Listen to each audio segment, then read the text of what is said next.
जब नवाब शाहजहां बेगम तो एक बार वो गुजर रही थी तो उनकी बग्गी जो है फंस गई। वो कच्चा पुल था, कीचड़ थी उस पर। देखिए, पुल पुख्ता ऐतिहासिक है, धरोहर है। इसके अंदर कई अफसाने भी हैं और फसाने भी हैं, कई कहानियां भी हैं। इसने जर्रे को आफताब और आफताब को जर्रा बनते हुए देखा है। मैं उसको कहूंगा भोपाल रियासत का पहला पुल।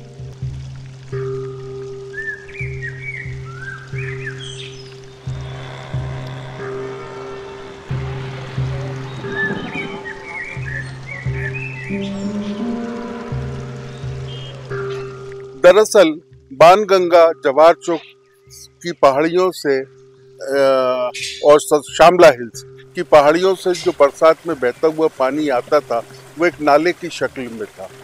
उस नाले की शक्ल के कारण यहाँ कुछ स्थानों पे कीचड़ हो गया, दलदल हो गया। तो एक बार छोटे दीवान खां यहाँ से निकले और उन्हें हयात मोहम्मद खां के लिए 10 हाथी खरीदना था।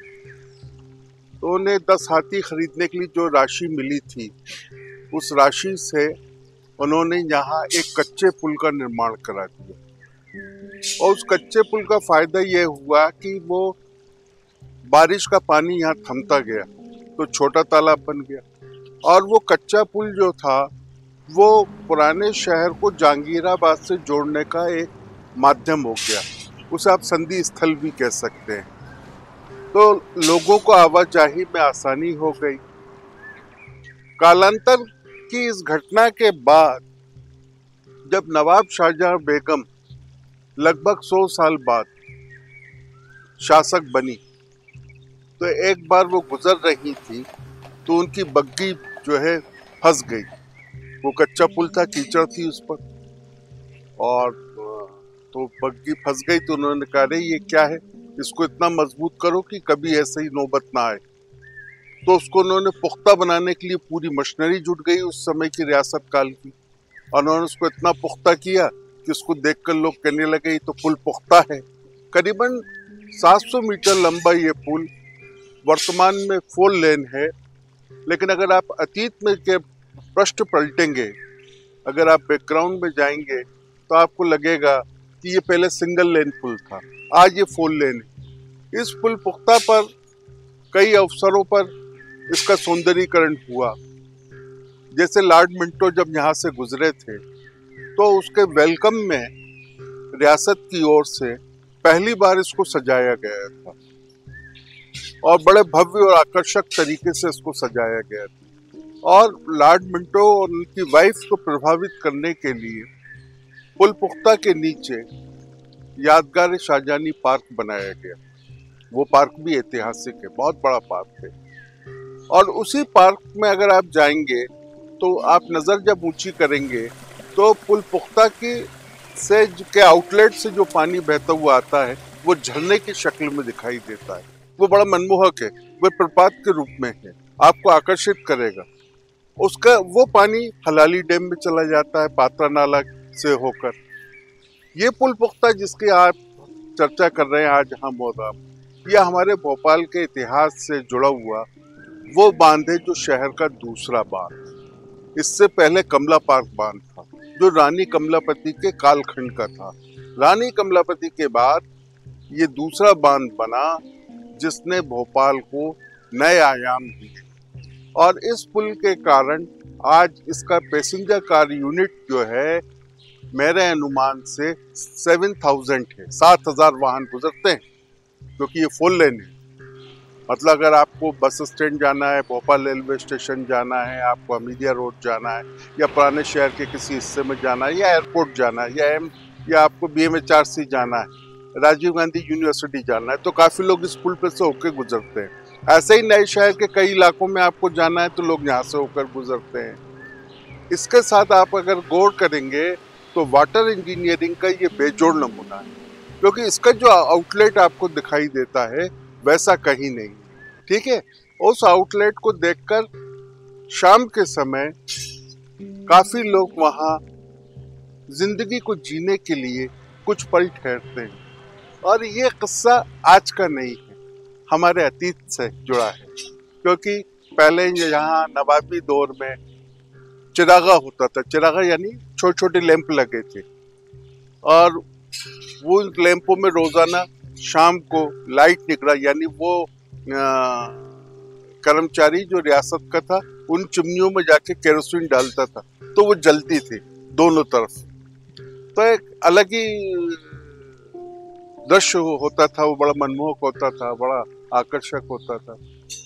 तो पुलपुख्ता जो है, मैं कहता हूँ कि हमारी जिंदगी के सफर का एक ऐसा हिस्सा है कि जिसके साथ सिर्फ हमारी नहीं, भोपाल शहर की भी काफी यादें जुड़ी, क्योंकि इसने हमको कई रूपों में जीवन दिया है। इसने हमको जीवन दिया रोजगार के रूप में, क्योंकि इससे कनेक्टिविटी बढ़ाई।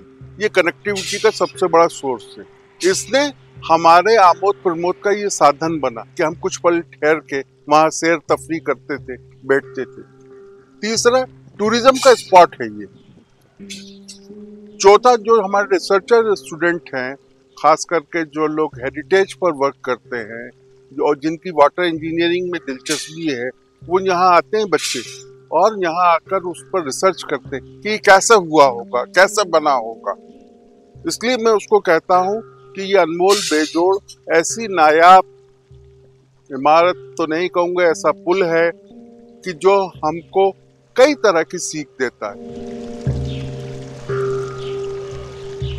जब तक ये पुल नहीं था तब तक जो जहांगीराबाद वाला इलाका है वो सीधा जुड़ा हुआ नहीं था, ठीक है, रियासत काल में। दूसरी बात ये है कि आज नए शहर से अगर आप पुराने शहर में आते हैं तो आपके पास में, जो हमारे पास वैकल्पिक मार्ग में सिर्फ दो हैं, या तो कमला पार्क के रास्ते से हम आएंगे, या फिर हम जहांगीराबाद होते हुए पुलपुख्ता से आएंगे। तो ये वो संधि स्थल है जो जोड़ता है। मैंने जैसा कि पूर्व में कहा कि इसीलिए आज ये जल अभियांत्रिकी के रूप में तकनीक का बेजोड़ नमूना है, और ये कई जुलूस, जलसे, सभाएं, धरना, प्रदर्शन का भी गवाह है। मैंने कहा जैसे इसके सीने में कई अफसाने हैं, कई फसाने हैं। इसके सीने के अंदर एक रवानी है, एक जोश है, एक उल्लास है, एक उत्साह है, एक आनंद है, और ये लोगों को हमेशा प्रेरणा देता है। और सुनहरी बाग वो था कि जब रात को आप पुलपुख्ता पे खड़े होते थे तो आप देखते थे कि आसमान और जमीन के बीच आपसे कुछ फासले पर तारे टिमटिमा रहे, और वो तारे जुगनू होते थे। और वहां चूंकि उस समय गोबर लाकर छोड़ा जाता था, और उस गोबर से जुगनू पैदा होता था, और जुगनू की खासियत है रात को वो प्रकाश के रूप में टिमटिमाता है, रोशनी देता है। तो आकर्षक था, आनंद का अनुभव होता था। जब छोटे तालाब में पानी ज्यादा हो जाता है, उसका एक निश्चित मानक है, उस मानक से जब वो पानी ऊपर होता है तो आप वहां जाएंगे तो देखेंगे जहांगीराबाद साइड तरफ उसका आउटलेट है। वो आउटलेट को हम लोग भोपाल की भाषा में एक चादर कहते हैं, यानी एक ऐसी वॉल है, इस वॉल से ऊपर पानी होगा तो ये नीचे बहता हुआ जाएगा।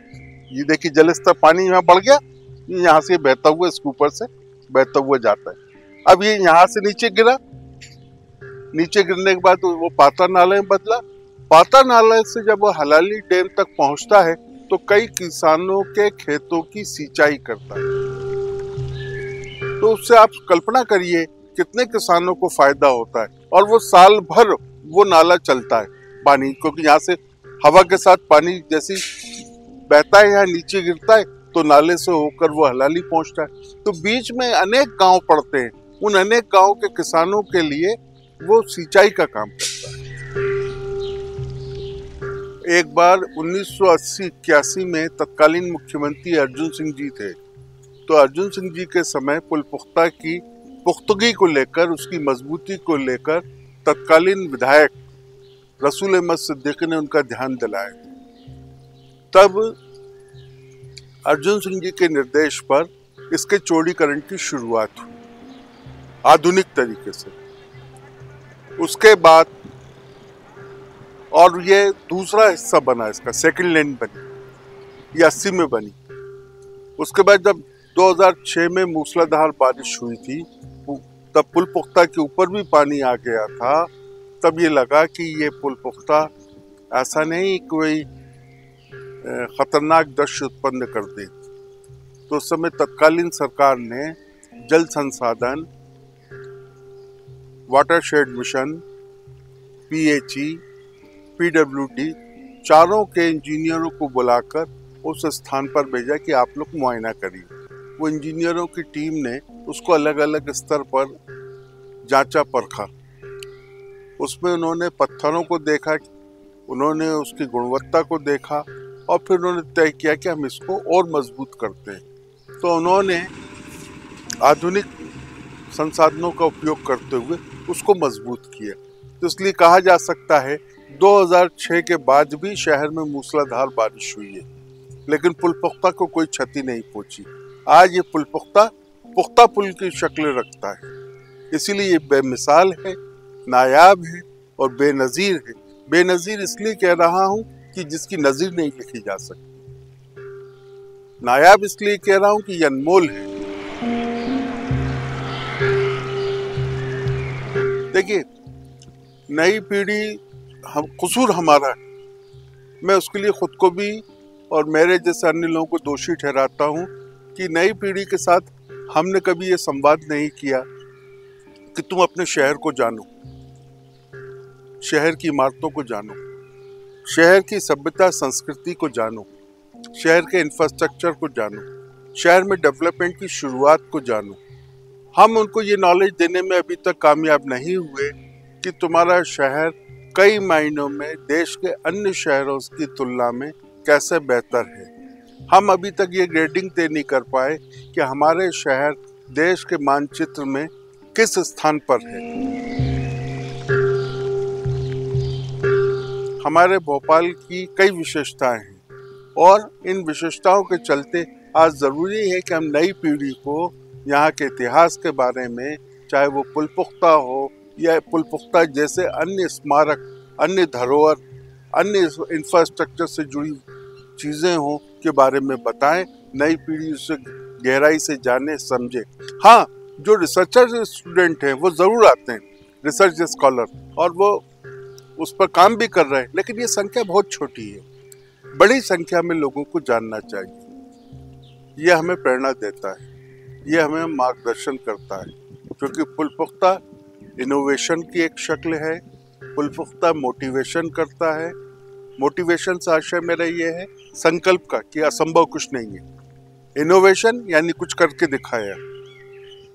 लेकिन पुल पुख्ता जैसे वाटर इंजीनियरिंग का या इंफ्रास्ट्रक्चर का या अर्दन की शक्ल में एक डैम का रूप आपको बहुत कम दिखाई दिया होगा। और ये जिन मायनों में भावनाओं के साथ बेजोड़ है वो अद्भुत है।